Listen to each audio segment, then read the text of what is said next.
Thanks very much for staying with us. Time now for Eye on Africa. And Sudan's army calls for the international community to declare the RSF paramilitary a terrorist organization after it's accused of kidnapping and murdering dozens of civilians in Omdurman, including children.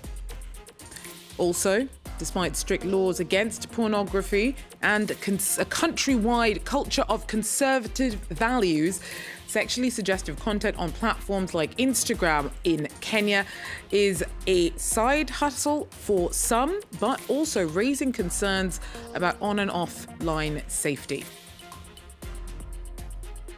Africa powers forward with basketball as the NBA championship pick up popularity across the continent. We head to Senegal for the Sahara Conference as the region's teams go all out for a place in the final Pretoria playoffs.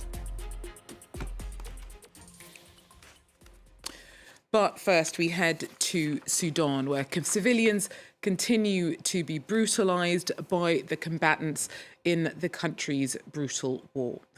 Activists have accused the RSF paramilitary on one side of the conflict that's created the world's worst humanitarian crisis of war crimes. Now, they reportedly kidnapped and executed dozens of people in one of the country's most important cities over the weekend. Videos have been circulating online showing men in RSF uniforms holding dozens of people in an open area in Omdurman, with bodies scattered around them. Several children were amongst the at least 30 people believed to have been killed. Naba Mohedin joined us now with more. Naba, so we've decided we're not showing the video. It is horrifying. But what is believed to have happened, and has the RSF said anything? Yes, Georgia. Actually, Sudanese people saw the news and videos of RSF killing innocent people believed to be civilians in western Omdurman in a Salha neighborhood, killing over 30 people and torturing about 10 people. And there is also some cases of kidnapping, including women and children. The situation in Salha is beyond catastrophic. The whole neighborhood in western Omdurman is now besieged by the RSF, and people can't even cross River Nile to survive. So the videos were confirmed by local committees and neighborhood committees and rights groups, and it's believed to be one of the massacres that RSF has been committing against civilians in Omdurman. It's part of the capital, in a bid to control part of it after the RSF withdrew from the capital on March 26th. The situation is beyond catastrophic, and there is many people condemned what RSF has done. Yes, of course, Georgia, they have denied the RSF troops, and RSF leader denied all of the accusations. And he said the people who showed their faces in the video, they are not belonging to the RSF, while the same people who committed those crimes, they confirmed that they belong to RSF. In live streams, they opened live streams and confirmed that they are part of RSF leadership in Omdurman. So it's a tragedy, a new tragedy added to many tragedies around the country, especially that it's targeting civilians, innocent civilians, and of course, unarmed civilians, Georgia. So, Naba, you mentioned there the leadership in Omdurman. This latest incident comes actually not long after, just a few days actually, after the RSF changed its leadership structure in the city. And that was presumably is in response to its losing control of the capital, Khartoum, to the army. Do you see a connection to this latest violence and this new leadership structure that's been brought in by the RSF in Omdurman? Yes, Georgia, not only me seeing this, but also analysts and many Sudanese people believe that this is part of RSF tactics and strategies to tell civilians that there is no safe place and Khartoum is not safe. Omdurman is part of Khartoum. It's the twin city, but it's the city, it's the largest Khartoum. It's the largest city of Khartoum, the capital. Khartoum state contains from Khartoum, Bahri and Omdurman. So it's a direct message telling the civilians who are returning home after the Sudanese armed forces controlled the capital 4 weeks ago that there is no safe place. And it's also, some people believe that they are right now revoking the army, which is 10 kilometers away from Salha, where the massacre took place. So yes, they have changed their leadership and they are sending a message to the Sudanese army leadership and to civilians so that they are penetrating towards Omdurman again, and the war is not over yet. And more widely, we've touched upon some of the reversals and the big changes in the landscape that's happened since the beginning of the year. What is the big picture looking like in terms of the dynamics of the war, particularly since the RSF was pushed out of Khartoum by the army? Actually, Georgia, the big picture right now is darker and more complicated than before. Yes, the Sudanese army controlled Al Jazeera in January of this year, and they also controlled large parts of central Sudan and the capital Khartoum. But we saw the clashes intensified in Al-Fashir and in Darfur. That means the RSF are not giving up, and the war has not ended yet. So the big picture right now is darker, and people had some glimmer of hope that the two warring parties could stop at this point, and RSF could stop targeting civilians and could stop besieging Al-Fashir. But right now, as I'm telling you, that the picture is really dark, and there is no hope or glimmer of hope of negotiation in the site. While I'm speaking to you right now, there is some power plants and water plants, large power plants and water plants in the country have been targeted by the RSF. There is a total blackout here in Port Sudan, where I'm staying, in River Nile State, in Northern State. So right now, the civilians feel they are targeted, and they are paying the highest price of this war. 11 people were killed, Georgia, in a displacement camp. People who fled the violence in Khartoum, they were killed in a displacement camp by drone attacks. So right now, there is a new phase of war. There is wide range. Drones are used to target main infrastructure, including water and power plants in even safe regions. So there is no hope of this war to end soon unless the two warring parties put the guns very soon. Thank you very much for that breakdown, Naba Mohadeen, speaking to us from Port Sudan. At least 22 people were killed over the weekend in Nigeria in two attacks by suspected extremists. In Borno State, 10 civilians and 2 security officers died in a militant ambush on Saturday. Next door in Adamawa State, suspected Boko Haram fighters fatally targeted hunters and a civilian task force. Now, overall, local governors have been recently warning that Boko Haram's been ramping up attacks, reversing previous gains by security forces.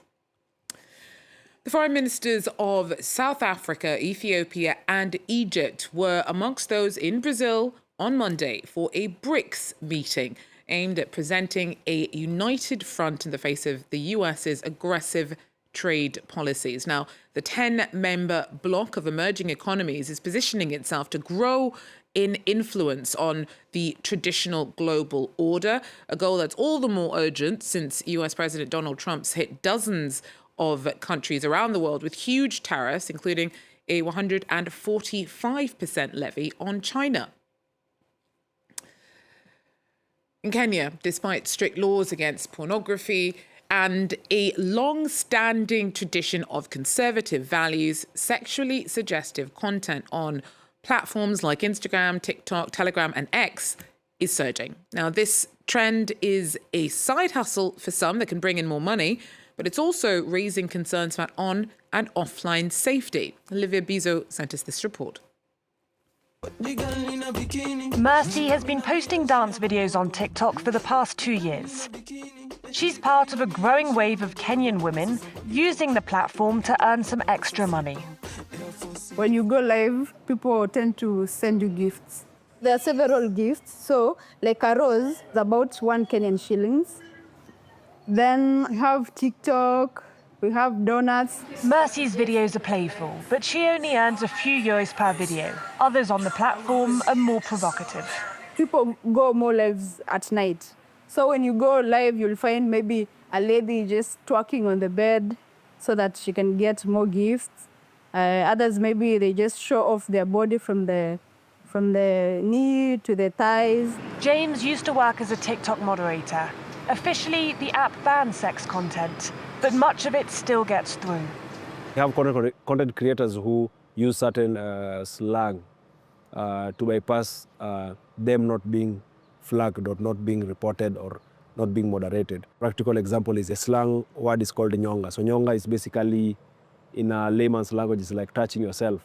There's a fee that TikTok gets from the sexual activities online.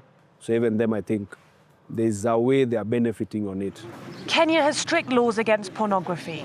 Earlier this year, officials pledged tighter online content checks, but enforcement remains weak. So the importance of having clear, concise regulations and laws is to avoid situations where there is subjective application of the law, where a police officer or a regulator sees a girl dancing and charges them for sex work instead. As Kenya's digital economy grows, and with the average Kenyan spending 3 hours and 43 minutes a day on social media, the government is struggling to keep up, and regulation is lagging behind. Well, Ethiopia's Tigst Assefa bagged her first London Marathon title with a 2-hour, 15-minute and 50-second finishing time on Sunday, a record for the women's only event. She said that the unusually warm weather in the English capital worked to her advantage. East Africa also put in a strong showing in the men's race, with Kenya's Sebastian Soe making a solo breakaway with 10 kilometres left and pulling in for a win at 2 hours, 2 minutes and 27 seconds. A pretty impressive result for his first major marathon. And staying with sport, the NBA basketball championships becoming increasingly popular across Africa. And this year, Senegal's hosting the Sahara Conference, which is part of the 5th edition of the Basketball Africa League, or BAL. Until the 4th of May, several African teams will be competing in Dakar Arena for a place in the final playoffs that will be held in Pretoria in June. Our team report. A buzzing atmosphere outside Dakar Arena, the capital's modern sports complex. More and more Senegalese are beginning to love basketball. The atmosphere here is exceptional. This Saturday, the Sahara Conference kicked off, where 4 top African basketball teams are battling it out at the arena for the next week. It was the place to be for fans of the orange ball and urban culture. Before the start of every match, we have a good time here. It's an annual event that's not to be missed. Inside the stadium, the energy was electric. Performances by famous artists, appearances by global celebrities, and of course the main event. AS Ville de Dakar shooting hoops against Cap Verde's Creole Stars. Here it's unique. It's like the United States. It's like Europe. It's extraordinary. Hats off to the Basketball Africa League. 5 years ago, the Basketball Africa League, or BAL, was born of a partnership between the NBA and International Basketball Federation. It has since become one of the biggest sporting events on the continent. The number of fans in our arenas increases every year. 30 years ago it was 70,000. Last year it was 120,000. I'm sure we'll surpass that figure this year. Once again, we're very encouraged and excited about what Season 5 will bring. The top 8 African teams will meet in Pretoria in June for the Basketball Africa League playoffs. It looks like fun. That, though, is all we have time for Eye on Africa. Thanks for joining us, though, and do so again if you can. Till then, take care.